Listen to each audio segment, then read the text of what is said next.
ರಾಜ್ಯದಲ್ಲಿ ಮಳೆರಾಯ ಅಬ್ಬರಿಸಿ ಬೊಬ್ಬರಿತಾ ಇದ್ದಾನೆ. ಇಂದು ಕೂಡ ಮಳೆ ಮುಂದುವರಿಯಲಿದೆ ಅಂತ ಹವಾಮಾನ ಇಲಾಖೆ ಮುನ್ಸೂಚನೆ ಕೊಟ್ಟಿದೆ. 10 ಜಿಲ್ಲೆಗಳಲ್ಲಿ ಆರೆಂಜ್ ಅಲರ್ಟ್ ಘೋಷಣೆ ಮಾಡಿದ್ದು, ಉಳಿದಂತೆ 18 ಜಿಲ್ಲೆಗಳಿಗೆ ಯೆಲ್ಲೋ ಅಲರ್ಟ್ ಅನ್ನು ಘೋಷಿಸಲಾಗಿದೆ. ಬೆಳಗಾವಿ, ಬಾಗಲಕೋಟೆ, ಧಾರವಾಡ, ಗದಗ, ಹಾಸನ, ಮೈಸೂರು, ಬೆಂಗಳೂರು ಗ್ರಾಮಾಂತರ, ಕೋಲಾರ, ಚಿಕ್ಕಬಳ್ಳಾಪುರ ಜಿಲ್ಲೆಗೆ ಆರೆಂಜ್ ಅಲರ್ಟ್ ಅನ್ನು ಘೋಷಿಸಲಾಗಿದೆ. ಗದಗ ಜಿಲ್ಲೆಯಲ್ಲಿ ಭಾರೀ ಗಾಳಿ ಮಳೆಗೆ ಬಾಳೆ ಬೆಳೆ ಸರ್ವನಾಶ ಆಗಿದೆ. ಗದಗ ತಾಲೂಕಿನ ಕಳಸಾಪುರ ಗ್ರಾಮದಲ್ಲಿ ರೈತ ನಜೀರ್ ಅಹಮದ್ ಶೌಕತ್ ಪೆಂಡಾರಿ ಅನ್ನೋರು 4 ಎಕರೆ ಬೆಳೆಯಲ್ಲಿ ಬೆಳೆದಿದ್ದ ಬಾಳೆ ಬೆಳೆ ಮಣ್ಣು ಪಾಲಾಗಿದೆ. ಲಕ್ಷಾಂತರ ರೂಪಾಯಿ ಖರ್ಚು ಮಾಡಿ ಬೆಳೆದಿದ್ದ ಬಾಳೆ ಕಟಾವು ಹಂತಕ್ಕೆ ಬಂದಿತ್ತು.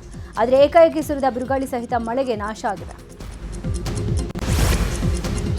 ಇನ್ನು ಹಾವೇರಿಯಲ್ಲೂ ಭಾರೀ ಬಿರುಗಾಳಿ ಮಳೆಗೆ ಭತ್ತದ ಬೆಳೆ ನಾಶವಾಗಿದೆ. ಜಿಲ್ಲೆಯ ಹಿರೇಬಿದರಿ, ಸೋಮಲಾಪುರ, ವೈಟಿ, ಮೇಡ್ಲರಿಯಲ್ಲಿ ಸಾವಿರಾರು ಹೆಕ್ಟೇರ್ ಪ್ರದೇಶ ಭತ್ತ ನೆಲಕಚ್ಚಿದೆ. ಹೆಂಡತಿಯ ತಾಳಿಯನ್ನ ಅಡವಿಟ್ಟು ಭತ್ತ ಬೆಳೆದಿದ್ದೀವಿ, ನಮ್ಮ ಗಂಜಿಯನ್ನ ಮಳೆ ಕಿತ್ಕೊಂಡಿದೆ ಅಂತ ರೈತರು ಕಣ್ಣೀರು ಹಾಕಿದ್ದಾರೆ. ರಾಜ್ಯದಲ್ಲಿ ಮುಂಗಾರು ಪೂರ್ವ ಮಳೆಯಿಂದ ರೈತರಿಗೆ ಸಂಕಷ್ಟ ಶುರುವಾಗಿದೆ. ಚಾಮರಾಜನಗರ ಜಿಲ್ಲೆಯಲ್ಲೂ ಮಳೆಯಿಂದ ಭಾರೀ ನಷ್ಟ ಆಗ್ತಿದ್ದು ರೈತರು ಕಣ್ಣೀರು ಹಾಕ್ತಾ ಇದ್ದಾರೆ. ಜಿಲ್ಲೆಯ ಹೆಗ್ಗವಾಡಿಪುರ, ದೇಶವಳ್ಳಿ, ಬಸವಟ್ಟಿ ಗ್ರಾಮಗಳಲ್ಲಿ ರೈತರು ಬೆಳೆದಿದ್ದ ಬಾಳೆ ಬೆಳೆ ಸಂಪೂರ್ಣವಾಗಿ ಮಣ್ಣು ಪಾಲಾಗಿದೆ. 2 ಲಕ್ಷಕ್ಕೆ ತಾಳಿ ಅಡ ಇಟ್ಟು ಬಾಳೆ ಬೆಳೆ ಬೆಳೆದಿದ್ವಿ, ಆದರೆ ಬಿರುಗಾಳಿ ಮಳೆಗೆ ಬೆಳೆ ಸಂಪೂರ್ಣ ನಾಶ ಆಗಿದೆ ಅಂತ ಕಣ್ಣೀರು ಹಾಕ್ತಿದ್ದಾರೆ. ದಾವಣಗೆರೆಯಲ್ಲೂ ಕೂಡ ಮಳೆ ಅಬ್ಬರಿಸ್ತಾ ಇದೆ. ಮಳೆ ಅಬ್ಬರಕ್ಕೆ ಮಾಗನಹಳ್ಳಿ, ಅಮೃತನಗರ, ಕಡ್ಲೇಬಾಳ್, ಅರ್ಸಾಪುರ ಸೇರಿದಂತೆ ಬಹುತೇಕ ಗ್ರಾಮಗಳಲ್ಲಿ ಭತ್ತದ ಬೆಳೆ ನಾಶವಾಗಿದೆ. ಇನ್ನೇನು 3-4 ದಿನಗಳಲ್ಲಿ ಭತ್ತ ಕಟಾವು ಮಾಡಬೇಕಿದ್ದ ರೈತ ಈಗ ತಲೆ ಮೇಲೆ ಕೈ ಹೊತ್ತು ಕೂತಿದ್ದಾರೆ. ಬೆಳೆ ನಾಶಕ್ಕೆ ಪರಿಹಾರ ನೀಡುವಂತೆ ರೈತರು ಆಗ್ರಹಿಸಿದ್ದಾರೆ. ಚಿನ್ನಸ್ವಾಮಿ ಕ್ರೀಡಾಂಗಣದಲ್ಲಿ ಕಾಲ್ತುಳಿತ ಪ್ರಕರಣದಿಂದ ಎಚ್ಚೆತ್ತ ಸರ್ಕಾರ ಬೆಂಗಳೂರು ಹೊರವಲಯದಲ್ಲಿ ಅಂತಾರಾಷ್ಟ್ರೀಯ ಮಟ್ಟದ ಕ್ರೀಡಾಂಗಣ ನಿರ್ಮಾಣಕ್ಕೆ ಮುಂದಾಗಿದೆ. ಇವತ್ತು ಸಿಎಂ ಸಿದ್ದರಾಮಯ್ಯ ಹೊಸ ಕ್ರೀಡಾಂಗಣ ನಿರ್ಮಾಣಕ್ಕೆ ಶಂಕುಸ್ಥಾಪನೆ ನೆರವೇರಿಸಲಿದ್ದಾರೆ. ಆನೇಕಲ್ ತಾಲೂಕಿನ ಇಂಡ್ಲವಾಡಿ ಬಳಿ ಸ್ಟೇಡಿಯಂ ನಿರ್ಮಾಣಕ್ಕೆ ಗುದ್ದಲಿ ಪೂಜೆ ನೆರವೇರಲಿದೆ. 900 ಕೋಟಿ ರೂಪಾಯಿ ವೆಚ್ಚದಲ್ಲಿ ಸ್ಟೇಡಿಯಂ ನಿರ್ಮಾಣ ಆಗಿದ್ದು 80,000 ಆಸನ ಸಾಮರ್ಥ್ಯ ಹೊಂದಿರಲಿದೆ. ಕ್ರಿಕೆಟ್ ಸ್ಟೇಡಿಯಂ ನಿರ್ಮಾಣದ ಬಗ್ಗೆ ಹೌಸಿಂಗ್ ಬೋರ್ಡ್ ಅಧ್ಯಕ್ಷ ಹಾಗೂ ಶಾಸಕ ಶಿವಲಿಂಗೇಗೌಡ ರಿಯಾಕ್ಷನ್ ಕೊಟ್ಟಿದ್ದಾರೆ. ಹೌಸಿಂಗ್ ಬೋರ್ಡ್ನಿಂದ cricket stadium ನಿರ್ಮಿಸುತ್ತಿದ್ದೇವೆ.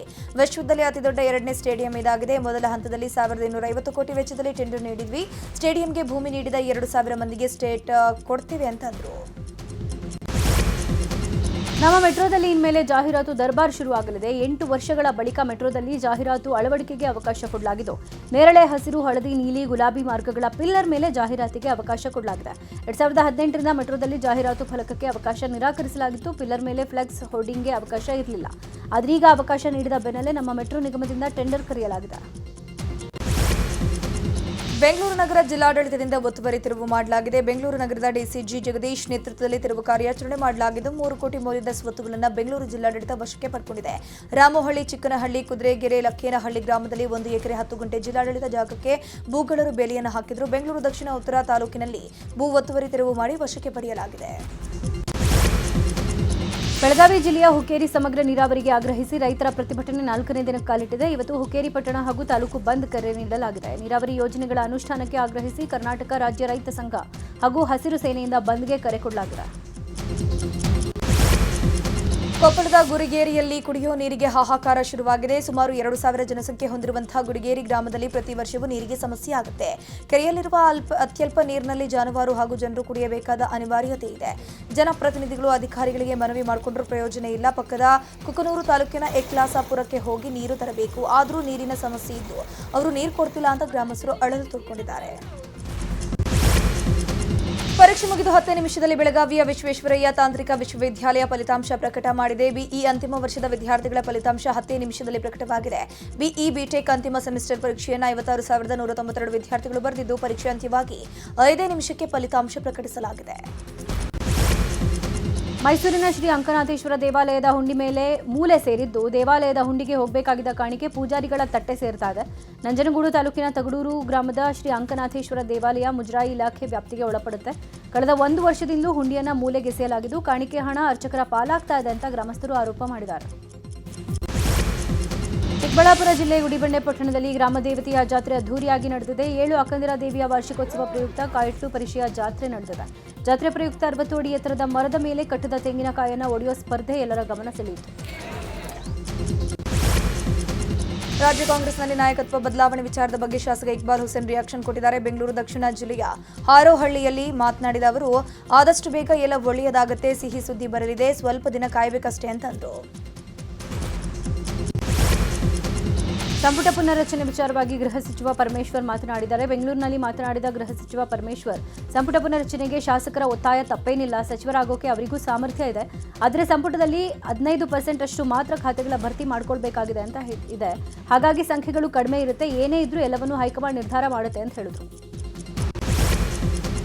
DCM DK Shivakumar status ಹೇಳಿಕೆಯ ಬಗ್ಗೆ ನಿಖಿಲ್ ಕುಮಾರಸ್ವಾಮಿ ವಾಗ್ದಾಳಿ ನಡೆಸಿದರು. ಇದೀಗ ನಿಖಿಲ್ ಕುಮಾರಸ್ವಾಮಿ ಹೇಳಿಕೆಗೆ ಶಾಸಕ ಇಕ್ಬಾಲ್ ಹುಸೇನ್ ವಾಗ್ದಾಳಿ ನಡೆಸಿದ್ದಾರೆ. ಯಾವ ನೈತಿಕತೆ ಇಟ್ಕೊಂಡು ನಿಖಿಲ್ ಮಾತನಾಡ್ತಾರೋ ಗೊತ್ತಿಲ್ಲ, ಅನುಭವಕ್ಕೆ ತಕ್ಕಂತೆ ಮಾತನಾಡಿದ್ರೆ ಒಳ್ಳೆಯದಾಗುತ್ತೆ. ನಿಖಿಲ್ಗೆ ಇನ್ನೂ ಅನುಭವ ಕಡಿಮೆ ಇದೆ ಅಂತಂದ್ರು. ಡಿಕೆ ಶಿವಕುಮಾರ್ ಹಾಗೂ ಕುಮಾರಸ್ವಾಮಿ ಒಂದೇ ವಯಸ್ಸಿನವರು, ರಾಜಕಾರಣ ಬರುತ್ತೆ ಹೋಗುತ್ತೆ, ಆದರೆ ಮಾತಿನ ಮೇಲೆ ನಿಗಾ ಇಟ್ಟು ಮಾತನಾಡಿದ್ರೆ ಒಳ್ಳೆಯದು ಅಂತ ನಿಖಿಲ್ಗೆ ಟಾಂಗ್ ಕೊಟ್ಟಿದ್ದಾರೆ. ಬಿಜೆಪಿ ರಾಜ್ಯಾಧ್ಯಕ್ಷ ಸ್ಥಾನಕ್ಕಾಗಿ ವಿಜೇಂದ್ರ ಹಾಗೂ ಕೇಂದ್ರ ಸಚಿವ ವಿ ಸೋಮಣ್ಣ ನಡುವೆ ಫೈಟ್ ಶುರುವಾಗಿದೆ. ಅಧ್ಯಕ್ಷ ಸ್ಥಾನವನ್ನು ಬಹುತೇಕ ಲಿಂಗಾಯತರಿಗೆ ಕೊಡೋಕೆ ಹೈಕಮಾಂಡ್ ಒಲವು ತೋರಿಸಿದ್ದು, ಅದಕ್ಕಾಗಿ ವಿಜೇಂದ್ರಗೆ ಪ್ರಬಲ ಪೈಪೋಟಿ ನೀಡೋಕೆ ಸೋಮಣ್ಣ ಮುಂದಾಗಿದ್ದಾರೆ. ಆದರೆ ಸೋಮಣ್ಣಗೆ ಅಧ್ಯಕ್ಷ ಸ್ಥಾನ ಸಿಗಬಾರದಂತೆ ಮಾಜಿ ಸಿಎಂ ಯಡಿಯೂರಪ್ಪ ರಣತಂತ್ರ ರೂಪಿಸಿದ್ದು, ನಾಳೆ ರಾಜ್ಯಕ್ಕೆ ಭೇಟಿ ನೀಡ್ತಾ ಇರುವ ಬಿಜೆಪಿ ರಾಷ್ಟ್ರೀಯ ಅಧ್ಯಕ್ಷ ನಿತಿನ್ ನಬೀನ್ ಅವರನ್ನ ಭೇಟಿಯಾಗಿ ಅಧ್ಯಕ್ಷ ಸ್ಥಾನಕ್ಕೆ ಹೆಸರನ್ನ ಸೂಚಿಸೋಕೆ ನಿರ್ಧಾರ ಮಾಡಿದ್ದಾರಂತೆ. ತುಮಕೂರಿನವರಿಗೆ ಮೆಟ್ರೋ ವಿಸ್ತರಣೆ ಬಗ್ಗೆ ಗೃಹ ಸಚಿವರು ರಿಯಾಕ್ಷನ್ ಕೊಟ್ಟಿದ್ದಾರೆ. ಮೆಟ್ರೋ ವಿಸ್ತರಣೆ ಬಗ್ಗೆ ಸಿಎಂ ಬಜೆಟ್ನಲ್ಲಿ ವಿಸಿಬಿಲಿಟಿ ಚೆಕ್ ಮಾಡೋ ಬಗ್ಗೆ ಹೇಳಿದ್ರು. ಈಗ DPIR ಮಾಡಿದ್ದಾರೆ, 20,000 ಕೋಟಿ ಅಂದಾಜಿನಲ್ಲಿ ಮಾಡಿದ್ದಾರೆ. ಯಾರು ಅರ್ಹ ಇರ್ತಾರೋ ಅವರಿಗೆ ಟೆಂಡರ್ ಸಿಗತ್ತೆ ಅಂತಂದ್ರು. ಈಗ ಕ್ರೈಮ್ ಸುದ್ದಿ. ಅಕ್ರಮವಾಗಿ ಸಾಗಿಸುತ್ತಿದ್ದ ಬೀಟೆ ಮರಗಳನ್ನು ಪೊಲೀಸರು ಸೀಸ್ ಮಾಡಿದ್ದಾರೆ. ಮೈಸೂರು ಜಿಲ್ಲೆಯ ಹುಣಸೂರು ತಾಲೂಕಿನಲ್ಲಿ ಘಟನೆ ನಡೆದಿರುವುದು ಖಚಿತ ಮಾಹಿತಿ ಆಧರಿಸಿ ಪೊಲೀಸರು ಆಜಾದ್ ನಗರ ಪೆಟ್ರೋಲ್ ಬಂಕ್ ಬಳಿ ಲಾರಿ ಅಡ್ಡಗಟ್ಟಿ ಲಕ್ಷಾಂತರ ಮೌಲ್ಯದ 45 ಬೀಟೆ ಮರದ ದಿಮ್ಮಿಯನ್ನು ಸೀಸ್ ಮಾಡಿದರು. ಕ್ರಿಪ್ಟೋ ಕರೆನ್ಸಿಯಲ್ಲಿ ಹೂಡಿಕೆ ಹೆಸರಲ್ಲಿ ಬಹುಕೋಟಿ ವಂಚನೆ ಪ್ರಕರಣದ ತನಿಖೆಯನ್ನು ದಾವಣಗೆರೆ ಪೊಲೀಸರು ಚುರುಕುಗೊಳಿಸಿದ್ದಾರೆ. ಪ್ರಕರಣ ಸಂಬಂಧ ಈವರೆಗೂ 20 ಬ್ಯಾಂಕ್ ಖಾತೆಗಳು ಫ್ರೀಸ್ ಆಗಿದೆ. ಅನ್ಯ ರಾಜ್ಯಗಳ ವಿವಿಧ ಬ್ಯಾಂಕ್ಗಳಿಂದ 20 ಅಕೌಂಟ್ಗಳನ್ನು ಫ್ರೀಸ್ ಮಾಡಲಾಗಿದೆ. ಈ ಬಗ್ಗೆ ದಾವಣಗೆರೆ ಎಸ್ಪಿ HD ಶೇಖರ್ ಪ್ರತಿಕ್ರಿಯೆ ಕೊಟ್ಟಿದ್ದು, ಟೆಲಿಗ್ರಾಂನಲ್ಲಿ ಗ್ರೂಪ್ ರಚಿಸಿಕೊಂಡು ಹಣ ಹೂಡಿಕೆ ಬಗ್ಗೆ ಚರ್ಚೆ ಮಾಡಿದ್ದಾರೆ. ಆಪ್ನಲ್ಲಿ ಹಣ ಹೂಡಿಕೆ ಮಾಡಿ ಹೆಚ್ಚಿನ ಲಾಭಾಂಶ ಕೊಡ್ತೀವಿ ಅಂತ ಮೋಸ ಮಾಡಿದ್ದಾರೆ ಅಂತ ಹೇಳಿದರು. ಬೆಂಗಳೂರಿನಲ್ಲಿ ಮ್ಯಾಟ್ರಿಮೋನಿಯಲ್ ಮೂಲಕ ಪ್ರದೀಪ್ ಜೋಸೆಫ್ ಎಂಬಾತನ ವಿರುದ್ಧ ವಂಚನೆ ಆರೋಪ ಕೇಳಿಬಂದಿತ್ತು. ಈ ಬಗ್ಗೆ ಸುದ್ದಿ ಪ್ರಸಾರ ಮಾಡ್ತಾ ಇದ್ದಂತೆ ಅಜ್ಞಾತ ಸ್ಥಳದಿಂದ ಪ್ರದೀಪ್ ವಿಡಿಯೋ ಹರಿಬಿಟ್ಟಿದ್ದಾನೆ. ತನ್ನ ಭವಿಷ್ಯ ಹಾಳು ಮಾಡುವ ಉದ್ದೇಶದಿಂದ ಅಪಪ್ರಚಾರ ಆಗಿದೆ, ಸುಳ್ಳು ಆರೋಪ ಮಾಡಿ ದೂರು ಕೊಟ್ಟಿದ್ದಾರೆ ಅಂತ ವಧುವಿನ ಕಡೆಯವರ ವಿರುದ್ಧವೇ ಆರೋಪ ಮಾಡಿರುವುದು.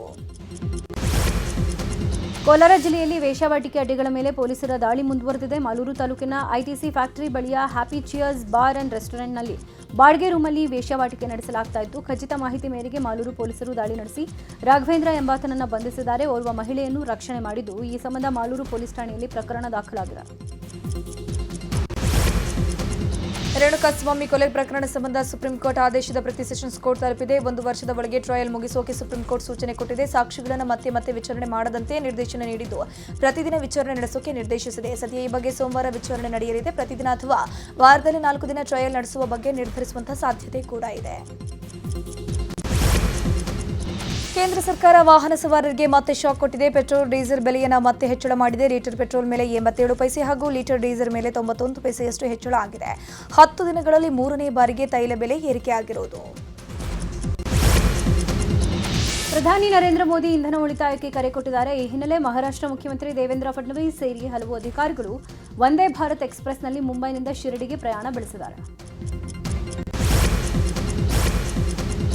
4 ದಿನಗಳ ಪ್ರವಾಸಕ್ಕಾಗಿ ಅಮೆರಿಕ ವಿದೇಶಾಂಗ ಕಾರ್ಯದರ್ಶಿ ಮಾರ್ಕೊ ರೂಬಿಯೋ ಭಾರತಕ್ಕೆ ಆಗಮಿಸಿದ್ದಾರೆ. ಕೋಲ್ಕತಾಗೆ ಬಂದಿಳಿದ ಮಾರ್ಕ್ ರೂಬಿಯೋ ಮೇ 26ರವರೆಗೆ ಭಾರತ ಪ್ರವಾಸದಲ್ಲಿರುತ್ತಾರೆ. ಈ ವೇಳೆ ಪ್ರಧಾನಿ ಮೋದಿ ಜೊತೆ ಇಂಧನ ಭದ್ರತೆ, ವ್ಯಾಪಾರ ಮತ್ತು ರಕ್ಷಣಾ ಸಹಕಾರದ ಕುರಿತು ಚರ್ಚಿಸಲಿದ್ದಾರೆ.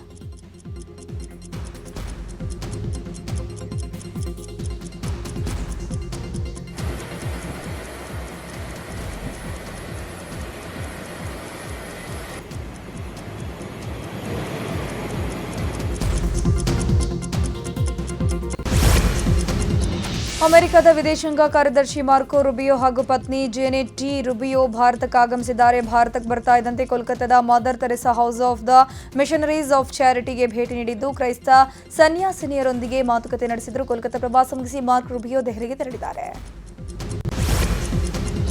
ಇರಾನ್ ಅಮೆರಿಕ ನಡುವೆ ಸಂಘರ್ಷ ತೀವ್ರಗೊಂಡಿದೆ. ಅಮೆರಿಕ ಅಧ್ಯಕ್ಷ ಟ್ರಂಪ್ ಕುಟುಂಬ ಈಗ ಟಾರ್ಗೆಟ್ ಆಗಿದ್ದು, ಟ್ರಂಪ್ ಪುತ್ರಿ ಇವಾಂಕಾ ಟ್ರಂಪ್ ಹತ್ಯೆಗೆ IRGC ಸಂಚು ರೂಪಿಸಿದೆ ಎನ್ನಲಾಗಿದೆ. ಉಗ್ರ ಮೊಹಮ್ಮದ್ ಅಲ್ ಸಾದಿ ಎಂಬಾತನ ಸಂಚು ರೂಪಾಗಿದೆ ಅಂತ ಅಮೆರಿಕದ ಗುಪ್ತಚರ ಸಂಸ್ಥೆ ಮಾಹಿತಿ ಕೊಟ್ಟಿದೆ. ಇತ್ತೀಚೆಗೆ ಮೊಹಮ್ಮದ್ ಅಲ್ ಸಾದಿ ಬಂಧನ ಆಗಿತ್ತು. ವಿಚಾರಣೆ ವೇಳೆ ಉಗ್ರನ ಬಳಿ ಇವಾಂಕಾ ಫ್ಲೋರಿಡಾ ನಿವಾಸದ ಭದ್ರತಾ ನಕ್ಷೆ ಪತ್ತೆಯಾಗಿದೆ. ಭಯೋತ್ಪಾದನೆಗೆ ಪ್ರಮುಖ ಪ್ರಯೋಜಕ ನೀಡುತ್ತಿರುವಂತಹ ರಾಷ್ಟ್ರವೆಂದರೆ ಅದು ಇರಾನ್ ಅಂತ ಅಮೆರಿಕ ಅಧ್ಯಕ್ಷ ಡೊನಾಲ್ಡ್ ಟ್ರಂಪ್ ಹೇಳಿದ್ದಾರೆ. ಸಮಸ್ಯೆಗಳನ್ನು ಸೃಷ್ಟಿ ಮಾಡೋಕೆ ಪ್ರಪಂಚದಾದ್ಯಂತ ಭಯೋತ್ಪಾದನೆಗೆ ಇರಾನ್ ಹಣವನ್ನು ಒದಗಿಸುತ್ತಿದೆ ಅಂತ ಟ್ರಂಪ್ ಗಂಭೀರ ಆರೋಪ ಮಾಡಿದ್ದಾರೆ. ಸ್ಪೋರ್ಟ್ಸ್ ಸುದ್ದಿ ನೋಡೋಣ. ಆರ್ಸಿಬಿ ವಿರುದ್ಧ ಸನ್ರೈಸರ್ಸ್ ಹೈದರಾಬಾದ್ ಗೆಲುವು ಕಂಡಿದೆ. ಮೊದಲು ಬ್ಯಾಟಿಂಗ್ ಮಾಡಿದ ಸನ್ರೈಸರ್ಸ್ 256 ರನ್ಗಳ ಟಾರ್ಗೆಟ್ ಕೊಟ್ಟಿತ್ತು. ಗುರಿ ಬೆನ್ನತ್ತಿದ ಆರ್ಸಿಬಿ 20 ಓವರ್ಗಳಿಗೆ 200 ಗಳಿಸಿ ಸೋಲು ಕಂಡಿದೆ. ಈ ಬಾರಿ ಐಪಿಎಲ್ನ ಆರಂಭದಲ್ಲಿ 6 ಗೆಲುವು ಸಾಧಿಸಿ ಅಜೇಯವಾಗಿದ್ದ ಪಂಜಾಬ್ ಕಿಂಗ್ಸ್ ತಂಡ ಈಗ ಉಳಿವಿನ ಸ್ಥಿತಿಯಲ್ಲಿದೆ. ಸತತ 6 ಪಂದ್ಯಗಳಲ್ಲಿ ಸೋತಿರುವ ತಂಡ ಇಂದು ಲಕ್ನೋ ವಿರುದ್ಧ ಸೆಣಸಾಡಲಿದ್ದು ಪ್ಲೇ ಆಫ್ ರೇಸ್ನಲ್ಲಿ ಉಳಿಯಬೇಕಾದರೆ ಗೆಲ್ಲೇಬೇಕಿದೆ.